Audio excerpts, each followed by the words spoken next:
Hi guys, welcome back to our channel Akanksha's life. तो आज मेरा ब्लॉग करने का कोई प्लान नहीं था, लेकिन आंटी बोल रही कि नहीं ब्लॉग करना है तो इसलिए मैं ब्लॉग कर रही हूँ। तो सबसे पहले वृंदावन बिहारी लाल की जय। तो अभी हम लोगों ने यहाँ से हम लोग बैठ गए हैं गाड़ी में और हम लोग जा रहे हैं वृंदावन के लिए। आज हमने करनी है गोवर्धन पर्वत की परिक्रमा। तो लेट्स स्टार्ट द डे। तो अब हम लोग कहाँ पहुँच गए हैं? अब तो दिख गई है ऐसे। अच्छा, कहाँ पहुँच गए हैं? अब हम पहुँच गए हैं वृंदावन। अभी हम यहाँ से दानघाटी पहुँचने वाले हैं। हम वृंदावन नहीं पहुँचे, हम धानघाटी पहुँचे। आप नींद में हो गाइस, आप नींद में हो। और ये है बुआ जी हाय कर दो। हाय। तो हम लोग पहुंच गए हैं यहाँ पे दानघाटी और ये मेन गेट है जहाँ से परिक्रमा स्टार्ट होती है। और हमने वहाँ पे जाके लिया रूम और स्टार्ट कर दिया परिक्रमा। यहाँ से हमारे गोवर्धन बाबा शुरू हो जाते हैं और आज की परिक्रमा जो है वो हमने पैदल की। तो यहाँ पे हमने जला ली है अगरबत्ती और गिरिराज जी महाराज के ऐसे अगरबत्ती करते करते हम कर रहे हैं परिक्रमा अपनी पूरी। तो अभी तो हम लोग सिर्फ आधा किलोमीटर ही चले होंगे और पापा चले गए हैं रिक्शे पे और बाकी सब लोग जो हैं, हमने ऐसा रिक्शा किया है कि जब तक पैदल चलेंगे नहीं चल पाए तो रिक्शे पे बैठ जाएंगे। वैसे मैं तो पूरी परिक्रमा पैदल ही करूँगी। भगवान मुझ पर इतनी कृपा रखें कि जैसे मैं हमेशा पूरी पैदल करती हूँ वैसे ही करूँ। और बाकी डिपेंड करता है सिचुएशन में, क्योंकि अभी मेरी थोड़ी सी तबीयत ठीक नहीं लग रही है। तो अगर इनकेस मुझसे नहीं हो पाया तो फिर मैं रिक्शे पर बैठ जाऊँगी। And let's start. अभी हम लोग पहुंच गए हैं पूछरी के लोटा पे और पापा और आंटी यहाँ कर रहे हैं वेट। बाकी लोगों के आने का हम लोग इंतज़ार कर रहे हैं। तो इसलिए हम लोग जब से यहाँ पे कर रहे हैं वेट, उसका आते हैं फिर दर्शन करते हैं और निकलते हैं। और धूप बहुत तेज़ है, बहुत तेज़ धूप है।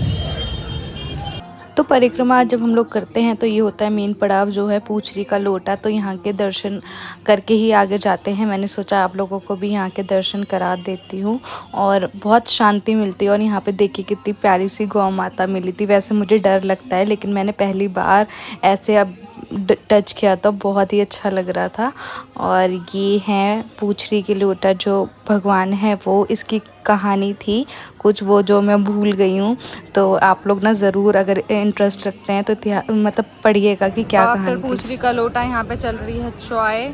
और अभी भी मैंने खाए हैं सलाद और सलाद खाने के बाद अब हालत ख़राब हो रही है, नहीं चला जा रहा। तो हम लोग ढूंढ रहे हैं रिक्शा मिल जाएगा फिर मैं तो रिक्शा ले लूँगी, क्योंकि मुझे फीवरिश भी लग रहा है। तो रिक्शा लेने में ही फ़ायदा होगा, बट अदरवाइज़ आगने वाले और 2 दिन ना किसी काम के नहीं रहेंगे मेरे। तो अब हम लोग पहुँच गए हैं मुखार बिंदु और अभी हम लोग वेट कर रहे हैं अंकल के आने का, क्योंकि वो रह गए हैं पीछे। हम लोग फटाफट रिक्शे पे आ गए थे। मैं रिक्शे में बैठ गई हूँ क्योंकि नहीं हो रहा मुझसे, तो मैं रिक्शे में बैठ गई हूँ। तो अब हम लोग उनके लोगों का वेट कर रहे हैं। और अभी हम लोगों को ना रिक्शा वैसे नहीं मिल रहा था दूसरा वाला, लेकिन फाइनली मिल गया। तो पहले मुखार बिंदु के दर्शन करवाती हूँ मैं आप लोगों से, फिर आगे की अपडेट देती हूँ। मेरी तबीयत ख़राब होने की वजह से ना बुआ जी को काफ़ी सफ़र करना पड़ गया, क्योंकि इनको भी ना क्योंकि मैं रिक्शे में बैठ गई तो फिर उनको मेरे साथ मेरी जगह पैदल आने पड़े। अब हम चल रहे हैं अच्छे तरीके से मुखार बिंदु के दर्शन करने के लिए। तो यहाँ पतली सी गली को क्रॉस करके है मुखार बिंदु का मंदिर। ये वो वाली जगह है जहाँ से कृष्ण जी ने पर्वत को उठाया था अपनी छोटी उंगली पे। तो यहाँ पे ना इस टाइम पे इनका चल रहा था श्रृंगार। तो इनको टच करके या पास जाके इन पे दूध नहीं चढ़ा सकते थे, दूर से ही दर्शन करने थे। तो हम लोग दूर से दर्शन कर रहे हैं। और बहुत अच्छा है कि इस टाइम पे श्रृंगार चल रहा था, क्योंकि इतने प्रॉपर दर्शन ना आज से पहले मेरे कभी नहीं हो पाए हैं। मैं काफ़ी बार आई हूँ लेकिन जितने साफ दर्शन आज हुए हैं इतने कभी नहीं हो पाए हैं हमारे। तो बस ये था, अभी हम लोग दर्शन करके यहाँ से निकल गए हैं। और मुखार बिंदु के बाद ज़्यादा डिस्टेंस नहीं रह जाता परिक्रमा समाप्त होने पे। मतलब ये जो बड़ी परिक्रमा है इसके बाद छोटी परिक्रमा है, तो बड़ी परिक्रमा। और यहाँ पे अम्मा से ले लिया है ये गुड़ गाय को खिलाने के लिए। यहाँ पे हम लोगों ने सोचा थोड़ी सा पुण्य का काम भी कर लेते हैं, गौ माता को थोड़ा सा चारा खिला देते हैं जैसा कि हमेशा करते थे। ये मेरा छठा साल है जो लगातार मैं कार्तिक के महीने में आई हूँ यहाँ पे परिक्रमा करने के लिए और दर्शन करने के लिए। तो बस ऐसे मैंने भी सोचा थोड़ा सा खिला देती। वैसे मुझे बहुत डर लगता है लेकिन बहुत ही अच्छा लगता है, बहुत ही शांति मिल रही थी। और यहाँ पे ना सिंघाड़े काफ़ी अच्छे मिल रहे थे तो हमने सोचा कि थोड़े से सिंघाड़े ले लेते हैं। काफ़ी फ्रेश थे, इतने फ्रेश हमारी दिल्ली में नहीं मिलते हैं। और यहाँ से शुरू हो गई है, मतलब यहाँ पे अब शुरू हो गई है हमारी छोटी वाली परिक्रमा, जिसको तो सबने ही प्रॉपर गाड़ी में बैठ के ही किया था, रिक्शे में बैठ के किया था क्योंकि काफ़ी लेट होता जा रहा था। और तो गाइस यहाँ पे पापा को मिली राधा रानी। तो ये राधा रानी हमारी गोरी गोरी है, गोरी गोरी राधा रानी। और जो पीछे खड़े हैं वो काले काले कान्हा जी हैं। तो राधा और कान्हा को फ्रूटी दिला के अभी रिझाया है कि आशीर्वाद दे दो। एक आशीर्वाद इजिकल टू एक फ्रूटी, एक आशीर्वाद इजिकल टू एक फ्रूटी। और अभी हम लोग पी रहे हैं चाय। सो अब हम लोग पहुंच गए हैं राधा श्याम कुंड में, जो कि साथ ही दिख जाता है। वहाँ पे दिया जलाना है। हरे राम हरे राम राम राम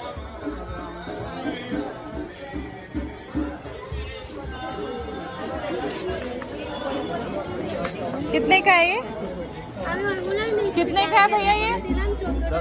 हैं? 10 का 2 दे दो। तो ये है वो घाट जहाँ से आप एक साथ श्याम और राधा दोनों कुंड के दर्शन कर सकते हैं। तो ये घाट मुझे सबसे अच्छा लगता है क्योंकि एक तो बार बार उतरना नहीं पड़ता, ये बिल्कुल मतलब ऑलमोस्ट एंड पे आता है।